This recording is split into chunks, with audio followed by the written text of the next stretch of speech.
உங்களுடைய அந்த கோயில்கள்ல தாழ்த்தப்பட்ட சமுதாயத்தை வைக்க முடியுமா? முஸ்லிம்களை விடுங்க. அலர்னார ஒரு எச்சி நர்கிஸ் கான் முஸ்லிம் என்று அலர்னார். பார்த்தால் முஸ்லிம் இல்லை என்று தெரிகின்றார். சந்திரபாபு நாயுடு அவர் சொல்றாரு, திருப்பதி திருமலை தேவஸ்தானங்கள்ல ஊழியராக கூட பிரமதத்தை சார்ந்தவர்கள் இருக்கக்கூடாது. சட்டம் போட்டிருக்கீங்களா? இங்க எப்படி வக்ஃப்ல கொண்டு வந்து நுழைக்கிறீங்க? அவன் இந்த சிறுபான்மை சமுதாயம் கிள்ளுக்கீரை என்று நினைத்து கொண்டு இவர்கள் விளையாடுகின்றார்கள். நிர்வாகிகளாக பிரமதத்திலிருந்து ஆளை கொண்டு வர்றான். அதே சந்தர்ப்பத்தில் தானம் செய்வதாக இருந்தால் ஒருவர் இஸ்லாத்திற்கு வந்து அவர் 5 வருஷம் பிராக்டிஸ் பண்ணி இருக்கணும். இந்த சட்டத்தை எங்கடா இருந்து எடுத்த? அஸ்ஸலாமு அலைக்கும் வரஹ்மத்துல்லாஹி வபரகாத்துஹு. அருமை சகோதரர்களே, பாஜக ஆர்எஸ்எஸ் சங்க பரிவாரங்கள் ஏற்கனவே திட்டமிட்டிருந்தபடி இந்த நாட்டில் முஸ்லிம்களுக்கு எதிராக என்னென்ன காரியங்களை செயல்படுத்த வேண்டும் என்று நினைத்திருந்தார்களோ அதை வரிசையாக ஒவ்வொன்றாக நிறைவேற்றி வருகின்றார்கள். அதில் ஒன்றுதான் வக்ஃப் வாரிய திருத்த சட்டம். 1995ஆம் ஆண்டு சட்டம். அதை மாற்றி அமைத்து இப்பொழுது ஒரு புதிய சட்டத்தை கொண்டு வந்திருக்கின்றார்கள். இந்த சட்டத்தினுடைய அடிப்படையில் வக்ஃப் வாரியத்தில் பிற மதத்தை சார்ந்தவர்கள் உள்ளே நுழைக்கப்படுகின்றார்கள். இது மிகவும் வேதனைக்குரிய விஷயமாகும். இதில் அண்மையில் இந்த சட்ட முன்வடிவை வரைவை நாடாளுமன்றத்தில் தாக்கல் செய்துவிட்டு சிறுபான்மை விவகாரத்துறை அமைச்சர் கிரண் ரிஜிஜு குறிப்பிடுகின்றார், இந்த வக்ஃபு மத்திய கவுன்சிலில் 4 முஸ்லிம் அல்லாதவர்கள், இது அல்லாமல் 3 எம்பிக்கள் அவர்கள் முஸ்லிமாக இருக்க வேண்டும் என்ற நிபந்தனை கிடையாது. இது அல்லாமல் 2 பெண்கள், இத்தனை பேர்களையும் இவர்கள் இஷ்டத்திற்கு உள்ளே நுழைக்கின்றார்கள். இவர்கள் இப்படி நுழைத்துவிட்டு அதற்கு வக்காலத்து வாங்கி பேசக்கூடிய அந்த பேச்சை பார்த்தோம் என்று சொன்னால் நம்மால் சகிக்க முடியவில்லை. ஆனால் இந்த மாதிரியான ஒரு பேச்சு அவர்களுக்குத்தான் வரும். சுதந்திரம் அடைந்ததில் இருந்து முஸ்லிம்கள் நலனை காங்கிரஸ் பேணவில்லை, அது வாக்கு வங்கி அரசியலை மட்டும்தான் கவனித்திருக்கிறது என்று காங்கிரஸ் மேல் இவர்கள் குற்றச்சாட்டை வைக்கின்றார்கள். நாங்கள் தான் சிறுபான்மை சமுதாயத்திற்காக வேண்டி நன்மையை செய்திருக்கிறோம் என்பது போன்று அளந்து விடுகின்றார்கள், அடித்து விடுகின்றார்கள். அதில் ஒரு எம்பி மோகன்தாஸ் என்பவர் நாடாளுமன்றத்தினுடைய விவாதத்தில் கலந்து கொண்டு சொல்கின்றார், நான் குர்ஆனை படித்து பார்த்து விட்டேன். குர்ஆனில் கொடுக்கல் வாங்கல் விவகாரங்களை எழுத்துப்பூர்வமாக ஆவண ரீதியாக வைத்துக் கொள்ள வேண்டும் என்று சொல்கின்றது குர்ஆன். ஆனால் முஸ்லிம்கள் வக்ஃப் பை யூசர்ஸ், பயனாளிகளால் அனுபவிக்கப்படக்கூடிய வக்ஃப் சொத்து, அதற்கு ஆதாரம் இல்லை என்று சொல்கிறார். குர்ஆனுடைய வசனங்கள் எல்லாம் மேற்கோள் காட்டுகின்றார். இவர் இவ்வளவு உள்ள நுழைஞ்சு பார்த்தவர் அல்லாஹ் குர்ஆனில் சொல்லக்கூடிய வசனம், மாகானலில் முஷ்ரிக்கீன ஐ யாமுரு மசாஜித் அல்லாஹி, இணை வைப்பவர்களுக்கு. அன்றைக்கு காபாவை நிர்வகித்து வந்தவர்கள் யார் என்றால் இப்ராஹிம் அலைஹிஸ்ஸலாம் அவர்களுடைய இரத்த உறவினர்கள். அவர்கள் தான் கவனித்துக் கொண்டிருந்தார்கள். பரம்பரையாக நாங்கள் இஸ்மாயில் அவர்களுடைய தங்களை தாங்களை பெருமை பேசிக் கொண்டவர்கள், குறைஷி குலத்தார்கள். நபி ஸல்லல்லாஹு அலைஹி வஸல்லம் அவர்கள் எந்த குலத்தில் தோன்றினார்களோ அந்த குலத்தில் உள்ளவர்கள், அவர்கள் தான் நிர்வகித்துக் கொண்டிருந்தார்கள். அதற்குத்தான் இந்த சம்மட்டி அடியே அல்லாஹ் மாகானலில் முஷ்ரிக்கீன ஐ யாமுரு மசாஜித் அல்லாஹி, அல்லாஹுடைய பள்ளிவாசல்களை இணை வைப்பவர்களுக்கு நிர்வகிப்பதற்கு எந்த விதமான அருகதையும் கிடையாது, உரிமையும் கிடையாது. ஷாஹிதீன் அலா அன்ஃபுஸிஹிம் பில் குஃப்ர், அவர்கள் இறை மறுப்பிற்கு தங்களுக்கு எதிராக தங்கள் மீது இறை மறுப்பை கொண்டு சாட்சியாளராக இருந்து கொண்டிருக்கின்றார்கள். அல்லாஹ்விற்கு அவர்கள் இணை வைக்கக்கூடியவர்கள், இறை மறுப்பை செய்யக்கூடியவர்கள், அதற்கு அவர்களை சான்றாக இருக்கின்றார்கள். உலாய்க ஹபித்தத்து அமாலுஹும், அவர்களுடைய அமல்கள் எல்லாம் பாழாகி போய்விட்டன. ஃபின்னாரிஹும் ஹாலிதூன், அவர்கள் நரகத்தில் நிரந்தரமாக விழக்கூடியவர்கள் என்று அல்லாஹ் தஆலா திருக்குர்ஆனில் சொல்கிறான். இந்த வசனமெல்லாம் அவருடைய பார்வைக்கு கிடைக்கவில்லை. பள்ளிவாசலில் நிர்வகிக்கக்கூடியவர்கள் இறைவனுக்கு இணை வைக்கக்கூடியவர்களாக இருக்கக்கூடாது என்பதை அழுத்தம் திருத்தமாக திரும்ப திரும்ப மக்களிடத்தில் எடுத்து சொல்கின்றோம். யார் இருக்க வேண்டும் என்பதை பற்றி குறிப்பிடும்போது இன்னமா யாமுரு மசாஜித் அல்லாஹ், அல்லாஹ்வுடைய பள்ளிவாசலை நிர்வாகம் செய்வதற்கு தகுதியானவர்கள் யார் என்றால் மன் ஆமன பில்லாஹி, அல்லாஹ்வை நம்பி இருக்க வேண்டும், வா அகாமஸ்ஸலா, தொழுகையை நிலைநாட்ட வேண்டும், வா ஆத்த ஜக்கா, ஜக்காத்தை கொடுக்க வேண்டும், உலம் யக்ஷை இல்லல்லாஹ், அல்லாஹுவை தவிர வேறு எந்த சக்திக்கும் அவர்கள் அஞ்சக்கூடாது என்று குறிப்பிட்டு விட்டு ஃபாசா உலாய்க்க ஐயக்கூனு மினல் முஹ்ததீன், இவர்கள்தான் நேர்வழி பெற்றவர்கள் என்று அல்லாஹ் தஆலா குறிப்பிடுகின்றான். அடுத்து சொல்றான் அஜஅல்தும் சிகாயத்தல் ஹாஜி, ஹாஜிகளுக்கு தண்ணீர் கொடுக்கிறது, ஓ இமாரத்தல் மஸ்ஜிதுல் ஹராம், மஸ்ஜிதுல் ஹராமுடைய நிர்வாகத்தை பரிபாலனம் செய்வது, கமன் ஆமன பில்லாஹி வல் யௌமில் ஆகிர், அல்லாஹுவை நம்பியிருக்கிறான அவனை போன்று உள்ள ஒரு காரியத்தை செய்யக்கூடியவர்களா இவர்கள் என்று அல்லாஹு தஆலா வல் யௌமில் ஆகிர், அல்லாஹ்வை நம்பியிருக்கான், மறுமை நாளையும் நம்பியிருக்கிறான். அந்த மாதிரியான நம்பிக்கை இல்லாதவர்கள் இவர்கள் வெறும் தண்ணீரை மக்களுக்கு மத்தியில் விநியோகித்துக் கொண்டிருப்பதுனால, அங்கு உள்ள நிர்வாகத்தை கவனித்துக் கொண்டு இருப்பதனால இந்த ரெண்டு பேரும் சமமாய் விடுவார்களா என்று அல்லாஹ் தஆலா கேட்கின்றான். இன்றைக்கு பாஜகவினர் பள்ளிவாசல் நிர்வாகத்தை நாங்கள் நிர்வகிக்கிறோம் என்று சொன்னால் அந்த சொத்தை நாங்கள் பராமரிக்கிறோம், கவனிக்கின்றோம் என்று இவர்கள் இந்த அடிப்படையில் விளங்கி கொண்டிருக்கின்றார்கள். அப்படி கிடையாது என்று மார்க்கம் சொல்கின்றது. தொழுகையை நிலைநாட்டக்கூடியவனாக இருக்க வேண்டும், ஜக்காத்தை கொடுக்கக்கூடியவனாக இருக்க வேண்டும் என்று அல்லாஹ் சொல்கின்றார். அப்ப இணை வைப்புல ஈடுபட்டிருக்க கூடாது. அப்ப இந்த மாதிரியான விஷயத்தை மக்களுக்கு மத்தியில் நாம பிரச்சாரம் பண்றோம். இவன் என்ன செய்திருக்கிறானா இன்றைக்கு, அதாவது வரிசையாக உள்ளே தள்ளி விடுகிறான். எம்பிக்களை உள்ள தள்ளுறான், எம்எல்ஏக்களை உள்ள தள்ளுறான். இதுல ரொம்ப வேதனைக்குரிய விஷயம் என்னவென்று சொன்னால், மாநிலத்தில் உள்ள வக்ஃப் வாரியங்கள்ல அந்தந்த மாவட்டங்களில் ஆட்களை எப்படி உள்ளே தள்கின்றான் என்று சொன்னால் வக்ஃபில் நியமனம் தான். அப்படி நியமிக்கப்பட்டவர்கள் முஸ்லீம் அல்லாதவர்கள் அதில் நியமிக்கப்படுகின்றார்கள். அப்படி நியமிக்கப்பட்டவர்களுடைய எண்ணிக்கைக்கு தக்க வக்ஃப் வாரியத்தில் எத்தனை பேர்கள் நியமிக்கப்பட்டிருக்கின்றார்களோ அதில் இருந்து அதற்கு சமமாக பஞ்சாயத்து போர்டில் உள்ளவனை உள்ள நுழைக்கிறான், அடுத்து நகராட்சியில் உள்ளவனை உள்ள நுழைக்கிறான், மாநகராட்சியில் உள்ளவனை உள்ள நுழைக்கிறான். இவர்கள் எந்த லட்சணத்தில் இருப்பார்கள்? சமுதாயத்தில் தௌஹீத் ஜமாத் வந்த பிறகு பள்ளிவாசலுக்கு வரக்கூடிய மக்கள் இமாமாக வர்றாங்கல்ல, அவங்க பீடி குடிக்க கூடாதுங்கிற ஒரு நிபந்தனையை தமிழ்நாட்டில் முதல்ல இந்த ஜமாத்து தான் கொண்டு வந்துச்சு. அந்த மாதிரியான ஆட்கள் தொலை வைக்கக்கூடாது, பள்ளியில நிர்வாகத்திலையும் இருக்கக்கூடாது. பள்ளிவாசல்ல வந்து நுழைந்தார்கள் என்று சொன்னால் பீடி அடிச்சு அல்லாஹு அக்பர் இத மாதிரியான ஏசி ஹாலில் உள்ள நுழைஞ்சன்னு வைங்க, இங்கிருந்து ஆரம்பத்திலிருந்து கடைசி எல்லை வரைக்கும் அந்த நாற்றம் தாங்க முடியாது. அப்படிப்பட்ட அளவுல அந்த மாதிரியான ஒரு நாற்றத்தோடு உள்ளே வரக்கூடியவர்கள், அது ஒரு வெறி, அது ஒரு போதை. அல்லாஹ்வை அஞ்சாதவர்களுடைய இலக்கணத்தில் அது ஒன்று. இந்த ஜமாத்து வந்து அதனுடைய தீமையை எடுத்து சொல்லி பள்ளிவாசல் நிர்வாகிகளாக இருக்கக்கூடியவங்க, தொலை வைக்கக்கூடியவங்க இது போன்ற ஒரு பண்பில் கூட இருக்கக்கூடாது என்று சொல்லி கொண்டிருக்கின்றோம். இவன் என்னன்னா அள்ளி விடுறான்.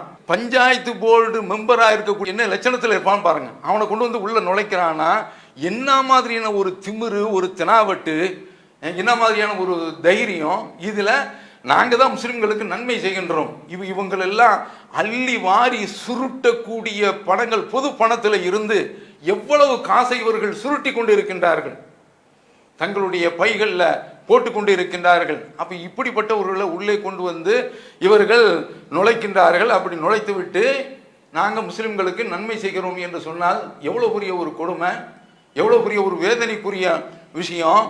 மற்ற கட்சிகள் எல்லாம் முஸ்லிம்களுக்கு நல்லது செய்யவில்லை என்று அவர்கள் குறிப்பிடுகின்றார்கள்.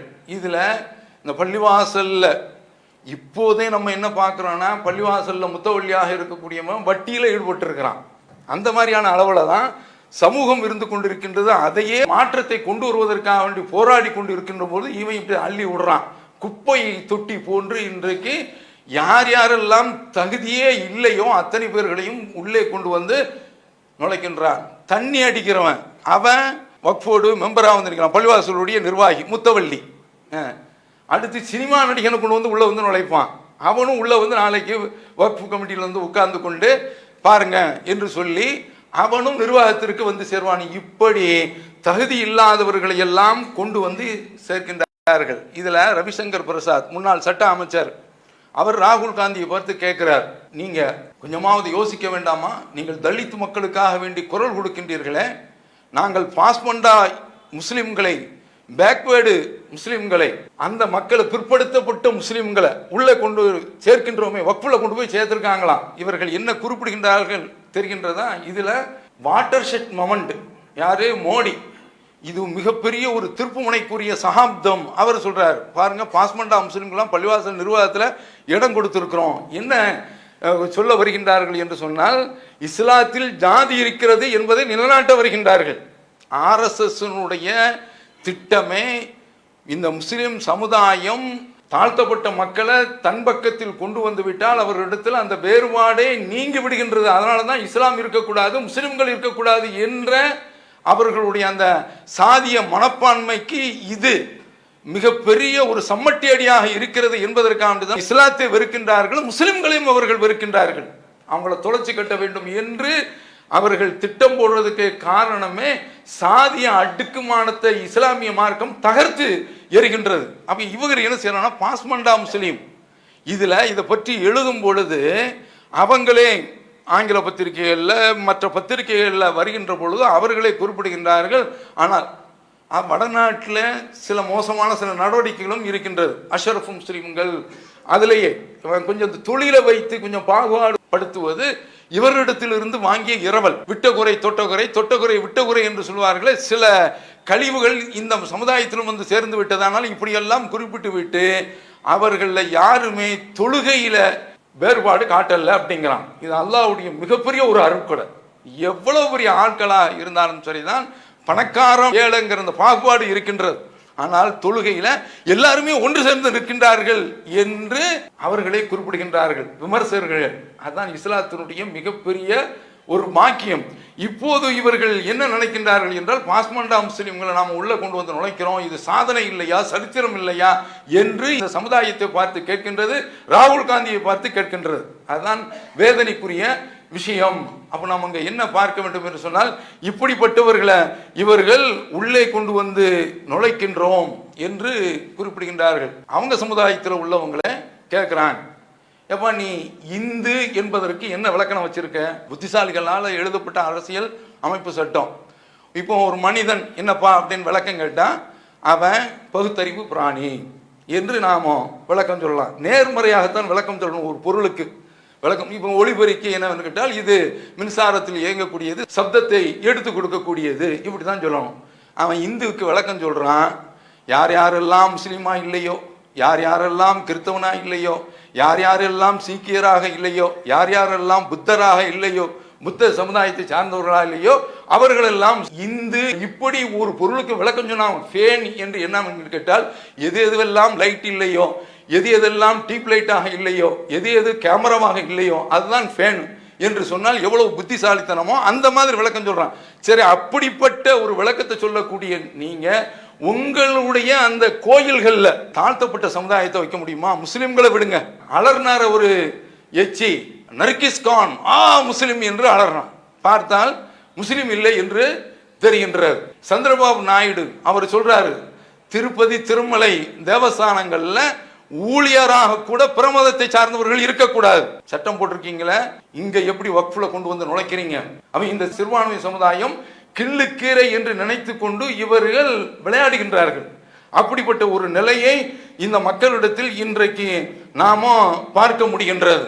அப்ப அதனால இவர்கள் இந்த முஸ்லிம்களுக்கு மத்தியில வக்ஃபு நிர்வாகத்தில் இப்படிப்பட்டவர்கள்லாம் உள்ளே கொண்டு வந்து நுழைத்து அதை அப்படியே நிர்மூலமாக ஆக்கிறது, இருக்கிற சொத்தை ஆட்டையை போடுவது, இந்த காரியத்தை தான் அவர்கள் செய்கின்றார்கள். நமக்கு திருக்குர்ஆன் மிக தெளிவாக சொல்கின்றது, மகானல் முஷ்ரிக்கீன யஅமுரு மசாஜிதல்லாஹ், அல்லாஹ்வுடைய பள்ளியை நிர்வகிப்பதற்கு இணை வைப்பவர்களுக்கு எந்த ஒரு தகுதியும் கிடையாது. இதற்காக வேண்டி நாம எதிர்த்து கொண்டே தான் இருக்க வேண்டும்.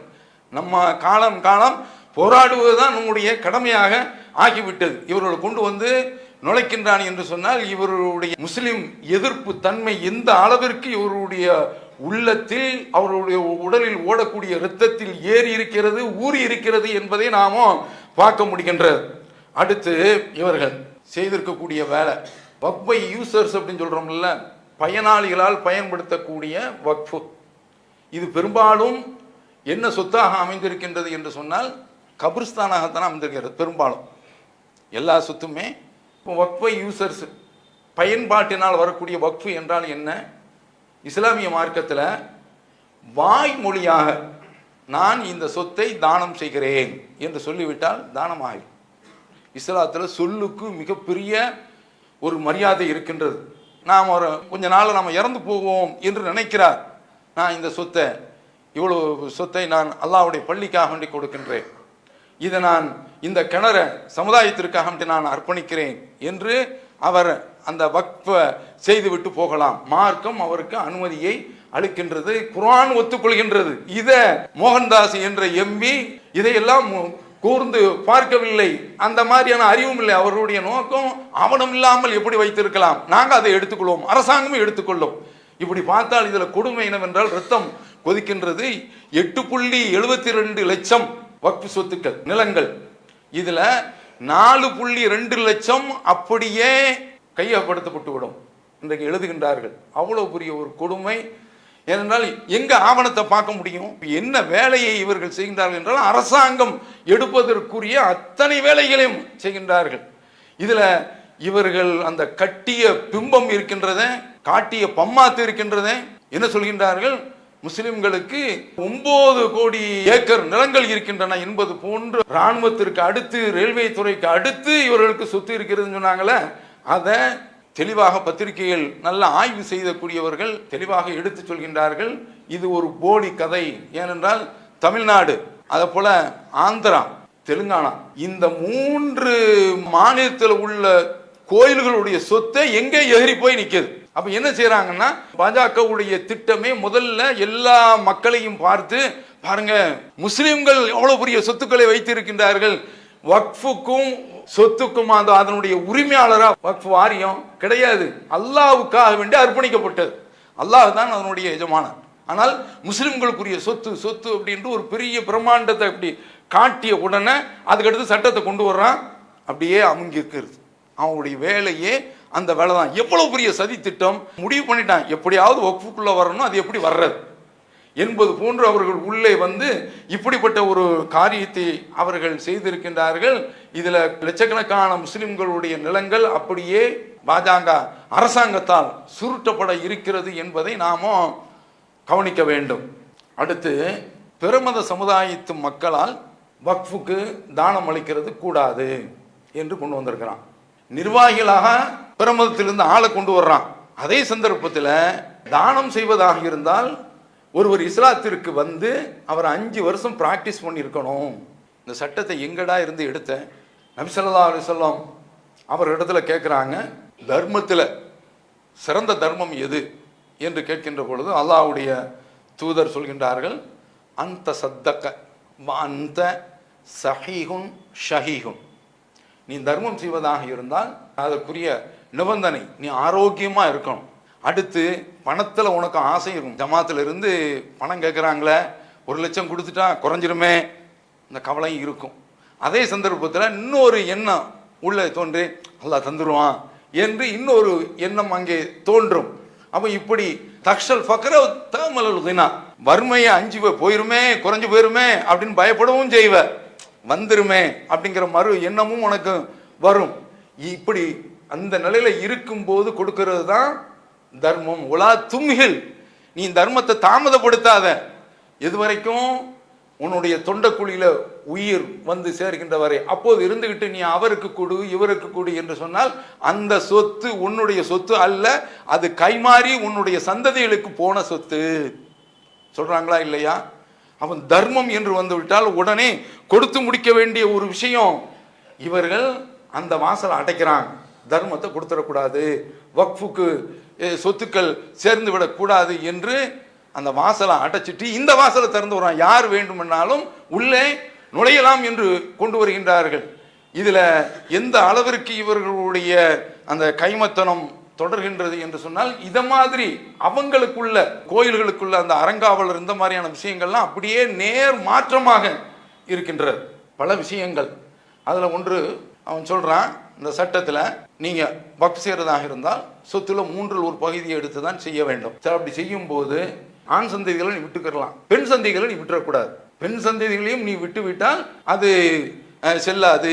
1/3 பகுதியை தானம் செய்யலாம் என்று இருக்கின்ற பொழுது அதுல ஆண் சந்ததிகளோட விட்டுக்க, ஆனா பெண் சந்ததியை நீ விடக்கூடாது என்று என்னமோ நம்ம பெண்களுக்கு கொடுக்கின்ற பொழுது அதுல நம்ம பாரபட்சம் காட்டுகின்றோம் என்பது போன்று இவர்கள் கொண்டு வருகின்றார்கள்.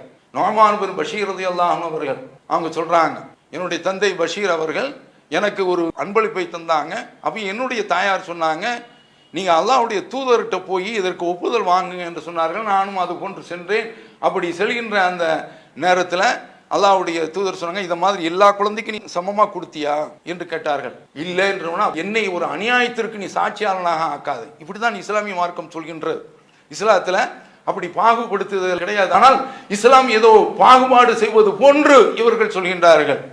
இப்படிப்பட்டவர்கள் இந்து சமுதாயத்தில் தன்னுடைய பிள்ளைகளுக்கு எதுவுமே இல்லாமல் மொத்தமாக ஒரே அடியாக ஓச்சானடியாக தூக்கி அப்படியே பிறருக்கு தர்மம் செய்யலாம் என்று இருக்கின்றது.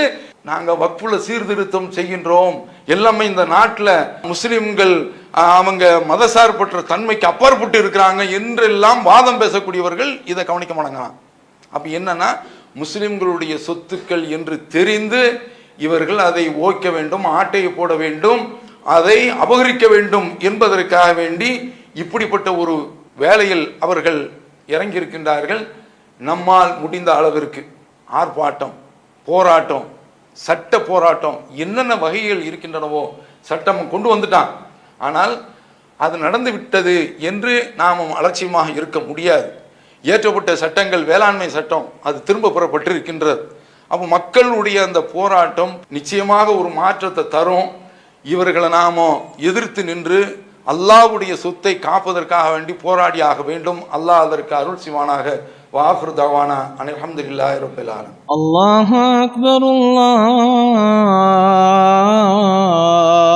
அக்பர்.